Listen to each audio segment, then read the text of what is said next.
Olá, turma do segundo, tudo bem com vocês? E aí, como vocês estão? Eu estou bem, vamos começar mais uma aula de biologia hoje. Então, peguem a apostila de vocês, a frente A, no módulo A05 e módulo A06, porque hoje nós vamos falar de algas e fungos, ou seja, do reino fungi, né? Então, as algas, a gente tem aqui, as algas elas podem ser caracterizadas em uni ou pluricelulares, elas têm uma característica também que são os tipos de clorofilas ou outros pigmentos que existem nelas. A gente tem também uma característica que é o tipo de reserva energética, ou seja, se elas armazenam lipídios ou carboidratos, no caso amido ou outro tipo de carboidrato. E a constituição da parede celular, né? Que pode ser por celulose ou pode ser por silício, depende de alguns grupos aí, tá? Então, é um grupo muito grande essas algas, então a gente vai falar dos grupos gerais, né? Então, a das euglonófitas, ou euglenófitas, né? Que elas são tipo de algas unicelulares, elas não possuem parede celular, elas possuem clorofilas e carotenos como pigmento, a reprodução delas é através da mitose, e elas reservam um carboidrato do tipo paramilo. Então, aqui a gente tem, ó, exemplo desse grupo aí das euglenófitas, tá? Então, aqui a gente tem a lâmina dela, no caso, uma lâmina de microscópio, né, pra gente ver. E a gente tem aqui a imagenzinha de como ela é. Ela tem um flagelo para sua locomoção, né, somente um flagelo. As ginófitas, elas são unicelulares, elas possuem parede celular, elas possuem clorofilas e carotenoides do tipo peritidina, que é essa pigmentação que a gente tem em alguns grupos dela, de coloração avermelhada, né? Que até ela serve como indicador, por exemplo, de poluente, tá? Então, quando a gente tem, por exemplo, esse processo chamado mar vermelho, né? Ou maré vermelha, o excesso dessas ginófitas, né?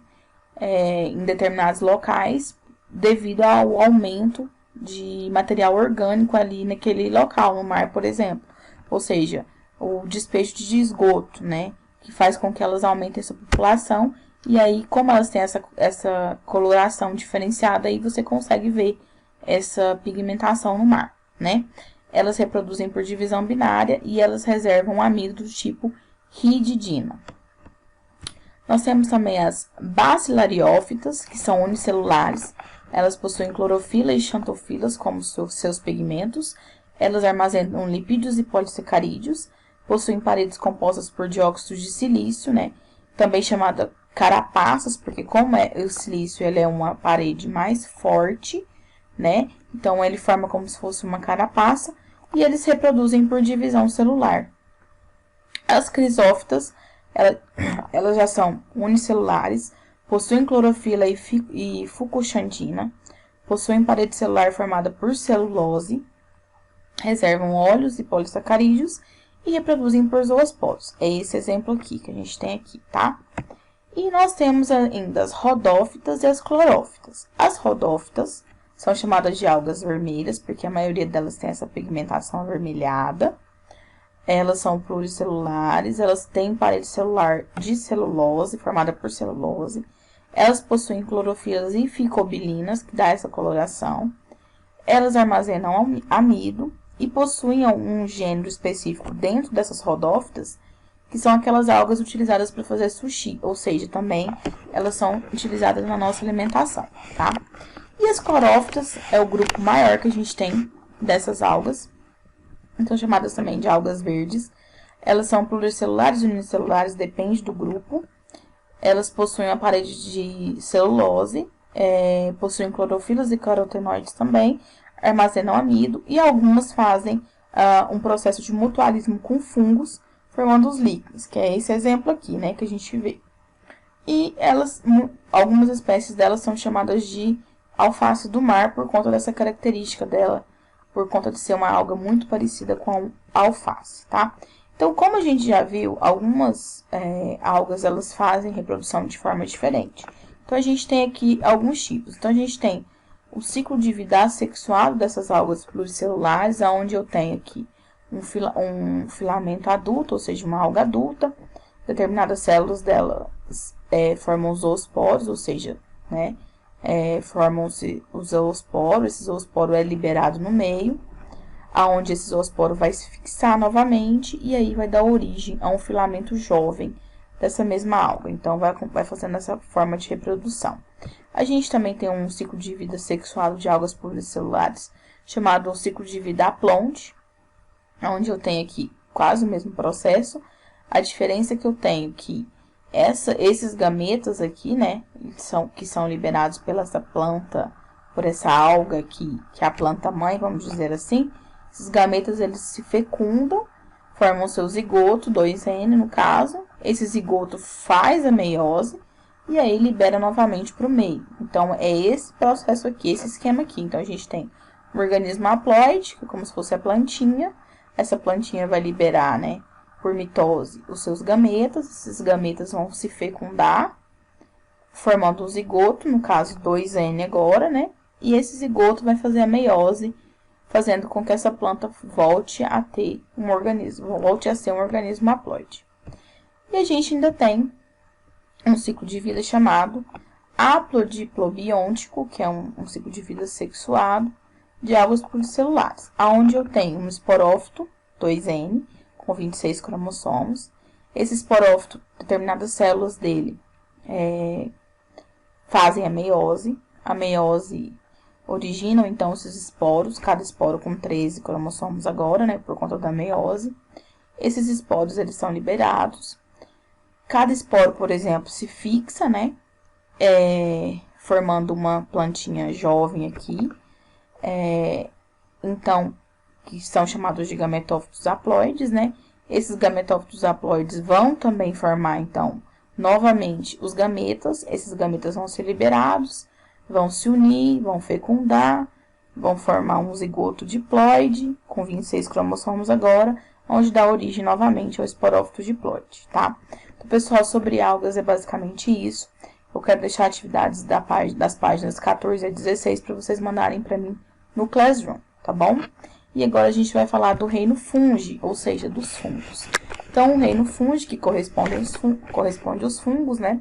Eles possuem nutrição heterotrófica. Eles podem ser consumidores, atuam também como decompositores, podem ser parasitas e predadores, depende, né, de cada tipo de fungo. Eles são geralmente pluricelulares, eles são constituídos por filamentos de células denominadas como hifas, e essas hifas vão formar também os micélios, ou seja, possuem células chamadas hifas, e o grupo de hifas são chamadas de micélios. Então, aqui eu tenho um exemplo, né, onde eu tenho aqui um cogumelo, que é um fungo bem conhecido, até alguns são utilizados aí na nossa alimentação. Então, a gente tem aqui, ó, duas partes, o micélio reprodutivo e o micélio vegetativo. Então, o micélio reprodutivo, chamado corpo de frutificação, é a parte visível, ou seja, como se fosse o cogumelo que a gente vê, né? Como se fosse, não é o cogumelo que a gente vê, é responsável pela reprodução do mesmo. E a gente tem aqui o micélio vegetativo, né? Que é a parte invisível, onde é responsável pela nutrição do fungo. Então, o que fica no substrato vai fazer o quê? Vai ser responsável pela reprodução desse fungo, pela nutrição desse fungo, na verdade. E a parte que a gente vê, que é a parte externa do fungo, é responsável por a formação a liberação desses esporos aí, que é como se fossem sementinhas que vão se fixar e formar novos fungos. Então, aqui eu tenho o exemplo, ó, reprodução assexuada deles. Então, aqui a gente tem um pão, né? Aparentemente, a gente vê isso aqui como um mofo. Esse mofo são os fungos, né? O tipo de fungo. Então, a gente tem aqui, ó. Os esporos foram liberados aqui, né? A germinação dos esporos começa a acontecer. Esses esporos vão se fixar aqui nesse pão, né? Vão formar hifas de bolor em desenvolvimento. E essas hifas vão se fixar. Vai formar novamente o esporângio, no caso, né? Que é aquela parte do corpo de frutificação do fungo, que vai liberar novamente os esporos e assim vai acontecendo o ciclo. Então, por exemplo, tem pessoas que falam assim, vou comer o pão, né? Por exemplo, que o pão tá com a beiradinha aqui, ó, um ladinho só, que você tá vendo esse bolor. Aí a pessoa vai lá, corta esse bolor e se alimenta. O que vai acontecer, gente?